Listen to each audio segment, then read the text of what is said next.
È stata un'accoglienza affettuosa e calorosa quella che Santa Margherita Ligure ha riservato all'ingresso di un nuovo parroco in città. Il primo a porgere il saluto a nome della comunità è stato il sindaco Paolo Donadoni, mosso, oltre che dalla veste istituzionale, anche da un sentimento di amicizia. Una persona con un ampio sorriso genuino ed è una persona che ha lo sguardo attento di chi è capace, di chi ha voglia di fare, approfondire i rapporti, andare oltre le apparenze. Don Luca Sardella, quarantenne, nato a Santa Margherita Ligure, ha fatto l'ingresso nella Basilica di Santa Margherita, la stessa in cui fu battezzato dall'allora parroco Monsignor Solimano.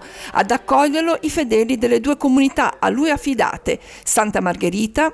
Oggi il cuore batte molto felice perché siamo contenti di avere un parroco nuovo, anche giovane. Sarà uno stimolo per tutti a rinnovare la nostra partecipazione alla Chiesa, alla parrocchia. E San Giacomo di Corte. Una comunità viva, una comunità che accoglie con piacere Don Luca e nello stesso tempo ormai c'è questa sinergia tra le due parrocchie e adesso con Don Luca andrà avanti. A quanti in questi giorni hanno domandato al sacerdote se fosse pronto ad assumere questo nuovo incarico, Don Luca ha risposto così. È come emerso un desiderio del cuore, quello di essere pronto a imparare, quindi ad ascoltare i singoli vissuti, e poi il desiderio di camminare insieme. La cosa bella è che l'esperienza della sinodalità di cui si sta tanto parlando qui a Santa Margherita Ligure è stata ed è già da anni oggetto di un impegno. La festa è proseguita nel vicino auditorium, dove all'abbraccio dei nuovi parrocchiani si sono uniti anche i volti di tanti fedeli incontrati nei precedenti incarichi. Credo che il bene, quando è autentico e quando è gratuito, ha davvero la forza